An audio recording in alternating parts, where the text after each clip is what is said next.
Hello students, good afternoon. Welcome to our channel target physics with Lalan Sharma. तो आज बच्चों हम लोग एप्लीकेशंस ऑफ गॉस थ्योरम पर लास्ट हेडिंग पढ़ने वाले हैं, जो कि केवल competition point of view board level के लड़कों के लिए नहीं है। फिर भी उन्हें भी वीडियो देखना चाहिए, कुछ न कुछ कंसेप्ट बनेगा। देखें, तो लास्ट हेडिंग है गॉस थ्योरम का। तो electric field due to non uniformly charge non conducting solid sphere. देखो बच्चों, इससे पहले हम लोग पढ़े थे, यहां नॉन नहीं था। Electric field due to uniformly charge non conducting solid sphere के बारे में हम पढ़ चुके हैं। लेकिन ये कह रहा है जो चार्ज स्फीयर पर डिस्ट्रीब्यूटेड है बच्चों, वो यूनिफॉर्मली डिस्ट्रीब्यूटेड नहीं है, कहीं कम है कहीं ज्यादा है। तो अब जो है सिचुएशन थोड़ा सा बदल गया है। अब इसके कारण बच्चों हमें बाहर भी इलेक्ट्रिक फील्ड चाहिए, इंटेंसिटी ऑफ इलेक्ट्रिक फील्ड चाहिए, इसके सरफेस पर भी चाहिए और इसके अंदर भी चाहिए। हाँ, अब जो सरफेस वॉल्यूम चार्ज डेंसिटी है बच्चों, वो स्मॉल आर पर डिपेंड कर रहा है। यहाँ पे स्मॉल आर का मतलब जैसे जैसे दूरी बढ़ेगा, सरफेस वॉल्यूम चार्ज डेंसिटी का मान भी क्या करेगा, इंक्रीज करेगा। आर का मान 0 कर देंगे, सेंटर पे आ जाएगा, सरफेस चार्ज डेंसिटी भी 0 हो जाएगी। अरे भाई, पूरे वॉल्यूम पे जब वितरित है, नॉन कंडक्टिंग भी ध्यान देना, क्योंकि कंडक्टिंग रहेगा तो ये चार्ज जो है टोटल सरफेस पे चला जाएगा। तो नॉन कंडक्टिंग है तो यहाँ कोई आवेश नहीं होगा। जैसे जैसे बढ़ते जाएंगे आवेश की मात्रा बढ़ती चली जाएगी, बढ़ती चली जाएगी, बढ़ती चली जाएगी, और एकदम जब लास्ट से पहुंच जाएंगे तो वहां सरफेस चार्ज डेंसिटी का मान वॉल्यूम चार्ज डेंसिटी का मान सबसे ज्यादा हो जाएगा। तो ये वाला केस है बच्चों। तो हम पहला केस ले रहे हैं at an internal point P. यहाँ इंटरनल पॉइंट आंतरिक बिंदु से शुरुआत करते हैं। तो एक स्फीयर है, उसका रेडियस है कैपिटल आर। यहाँ शायद फिगर में ना हो तो मैं अलग से बना देता हूं। ये स्फीयर है जिसका रेडियस है कैपिटल आर है, और इस पे पॉजिटिव चार्ज जो है स्फीयर के पूरे वॉल्यूम पर नॉन यूनिफॉर्मली डिस्ट्रीब्यूटेड है। इसके अंदर एक पॉइंट पी है जिस पर हमें इलेक्ट्रिक फील्ड फाइंड करना है। इसके लिए बच्चों हम बिंदु पी से गुजरने वाले एक गॉसियन सरफेस की रचना करते हैं, कंस्ट्रक्शन करते हैं। तो रचना करते हैं तो इससे गुजरने वाला कुल इलेक्ट्रिक फ्लक्स। तो यहाँ पे फिर वही प्रोसेस पुराना वाला सब कुछ करते हैं, तो यहाँ करने की जरूरत नहीं, हम लोग ज्यादा कर चुके हैं। यहाँ पे जो इलेक्ट्रिक फील्ड वेक्टर आएगा वो क्या होगा, वो आउटवर्ड होगा, और एरिया वेक्टर भी वो आउटवर्ड होगा। तो वही यहाँ प्रयोग किया गया है। तो एलिमेंटल एरिया से गुजरने वाला electric flux d phi E बराबर ईडीए का 0 ईडीए आया। तो टोटल गॉसियन पृष्ठ से गुजरने वाला इलेक्ट्रिक फ्लक्स इस गॉसियन पृष्ठ सरफेस से गुजरने वाला इलेक्ट्रिक फ्लक्स ई डीए हो जाएगा, इंटीग्रेशन करेंगे, ई कांस्टेंट है बाहर हो जाएगा, और डी का एरिया पूरा ए होता है। ए मतलब इसके लिए 4 पाई आर स्क्वायर प्रयोग होगा बच्चों। तो इक्वेशन 1 हो गया। यहां तक तो बच्चों सेम है, जो हम पढ़ चुके हैं वो सेम है। अब आगे देखते हैं। आगे बच्चों हमें लिखना है फ्रॉम गॉस थ्योरम। तो ये है Q net inside upon epsilon not. Q net inside, इस जो है इस गॉसियन सरफेस के अंदर कितना चार्ज है ये हमें जानकारी में नहीं है।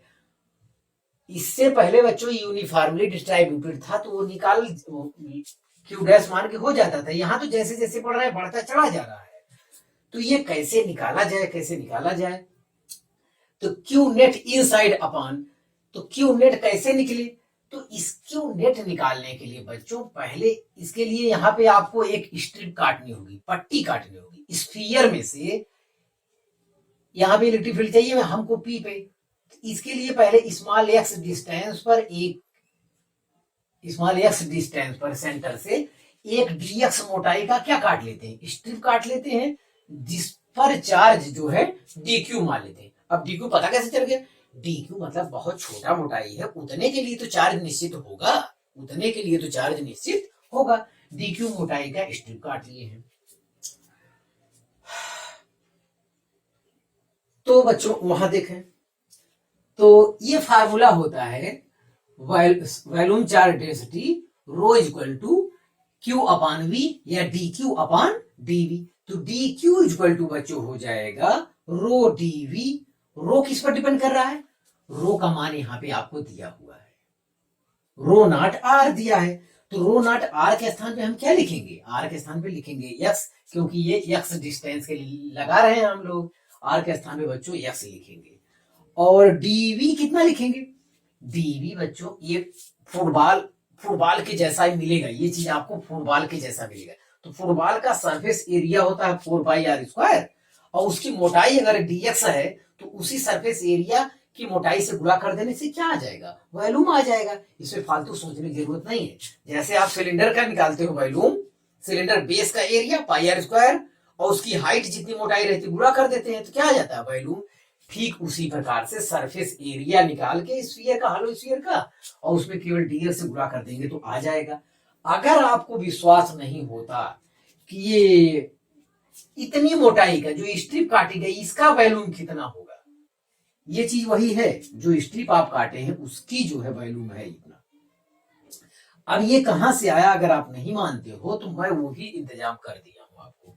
तो इतने का वॉल्यूम के लिए बच्चों बाहर वाले का वॉल्यूम में से अंदर वाला वॉल्यूम एयर वाला हम घटा लिए तो पता चल जाएगा धातुई वाला कितना है, जिस पर मास है वो वाली चीज कितना है।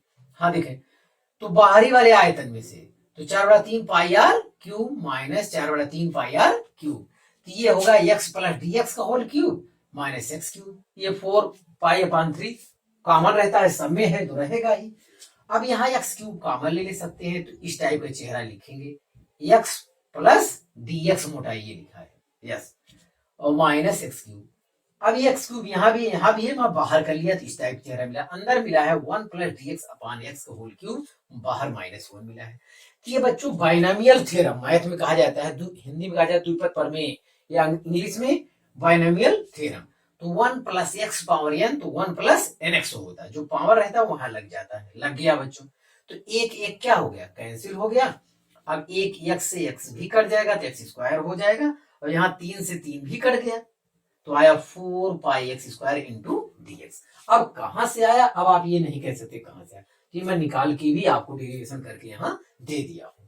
तो ये चीज बच्चों अभी यहाँ प्रयोग कर रहे हैं। तो इतना प्रयोग किए। अब इसको एक साथ किए, रो नाट यहाँ लीजिए 4πx गुणे x² into x³ into dx। ये dq हुआ बच्चों।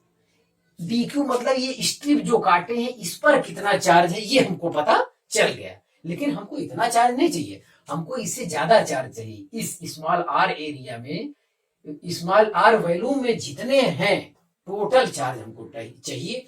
तो यहां अब मैं कह सकता हूं Q net inside equal to ये क्या हो जाएगा? dq। अब इसकी लिमिट क्या लगाएंगे? 0 से स्मॉल r, ये 0 से लेके स्मॉल r तक, यहां तक दूरी में कितना टोटल चार्ज है वही हमारा क्या हो जाएगा? Q नेट हो जाएगा। तो अब ये वैल्यू लिखते हैं हम वहां, ये है 4πx³ dx। 0 से स्मॉल r लिमिट लगाएंगे तो हम समझते हैं ठीक ठाक लिखा गया है। तो सफाई से आप देखें बच्चों। अब इसे रो नॉट और 4π ये कांस्टेंट है, बाहर ले लेंगे, ये x³ dx आया, 0 से r लिमिट है। अब इसका हम लोग करेंगे क्या? इंटीग्रेशन।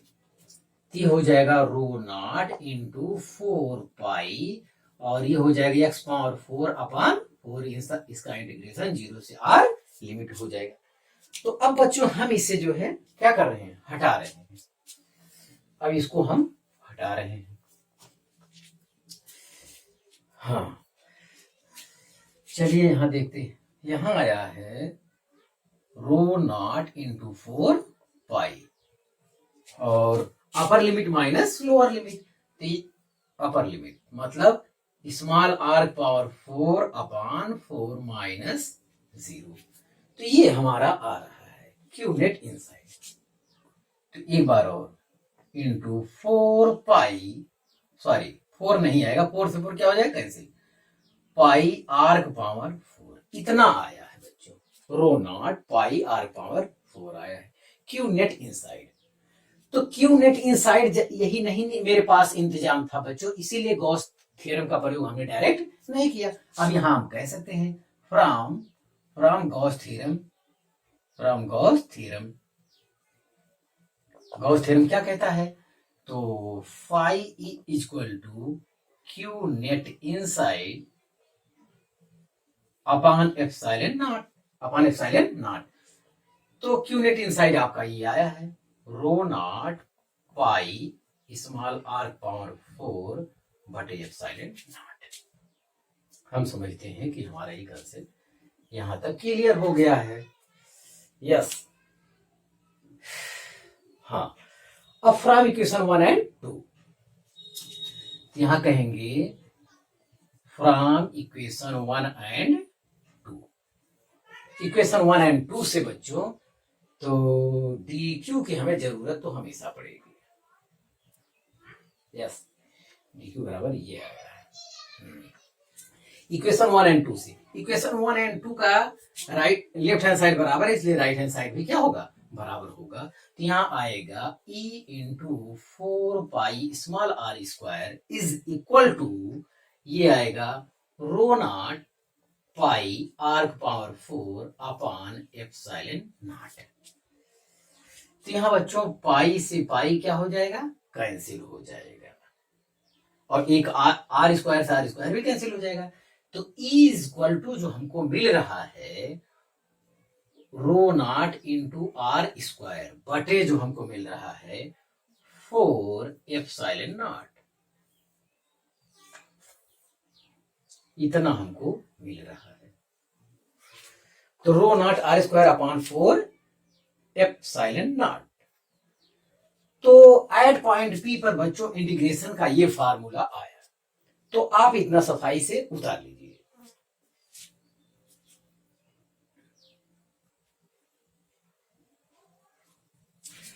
तो हाँ बच्चों, दूसरा केस अंदर बिंदु पी पर इलेक्ट्रिक फील्ड कैसे निकाला जाएगा ये हम आपको समझा चुके हैं, और उसका फार्मूला आया ये।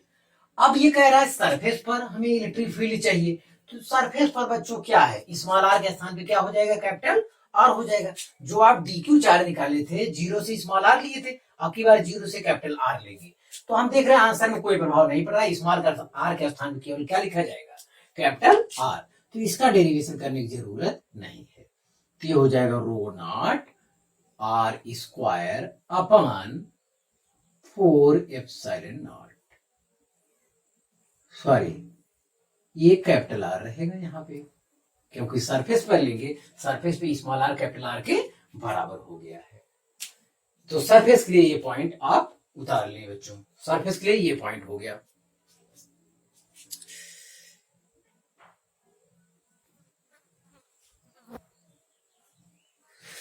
हाँ विद्यार्थी, तीसरा और अंतिम पॉइंट जो बच रहा है at an external point P. अगर बिंदु पी बच्चों ये स्फीयर के बाहर ले लिया जाए यहाँ, तो यहाँ डेरिवेशन में जैसे नियम था पहले वैसे हम करेंगे, वो सब एक प्रॉब्लम नहीं है। तो ये तो सब कंडीशन सेम रहता बाहर के लिए। तो net phi E equal to आया ई गुणे 4 पाई आर स्क्वायर, इक्वेशन 1 हो गया। टोटल इलेक्ट्रिक फ्लक्स आया फार्मूले से। अब बात फंसती है Gauss theorem, Gauss theorem application of from Gauss theorem. Gauss theorem से Q net inside upon epsilon naught होता है बच्चों। तो क्यू नेट इनसाइड बच्चों इसका टोटल चार्ज जो होगा वो होगा, और टोटल चार्ज कैसे निकले ये तरीका यहाँ पहले बता के फार्मूला इकट्ठा कर दिया हूं। ये स्ट्रिप काटने वाला है, तो केस एक बार काट दिया जाएगा तो हमेशा वो काम देगा। चार, अब ये कैपिटल आर लेना है, बस इतना करना है। तो मैं यहाँ उसके लिए इंतजाम कर Q net inside equal to d Q, और लिमिट कहाँ लेंगे? जीरो से कैपिटल आर। अब की बार कैपिटल आर लेंगे, क्योंकि इस बंद पृष्ठ के अंदर टोटल चार्ज इसके इस पर जितना इसके पूरे बैलून पर नॉन यूनिफॉर्मली डिस्ट्रीब्यूटेड है, टोटल चार्ज लेना होगा। तो चलिए बच्चों ये देखते हैं। डी क्यू आया हमारा वो rho naught 4 pi x cube d x है। चलिए जो कांस्टेंट उसे हम बाहर लेते हैं, तो ये है रो नॉट 4 पाई कांस्टेंट है, तो ये आ रहा है एक्स क्यूब डी एक्स आ रहा है, रो नॉट इंटू 4 पाई, और ये हो जाएगा एक्स पावर 4/4, और लिमिट है 0 से r, 0 से r, तो ये लिमिट लगाना होगा। तो ये आ गया rho naught into 4 pi, rho naught into 4 pi in bracket capital R power 4/4 minus 0।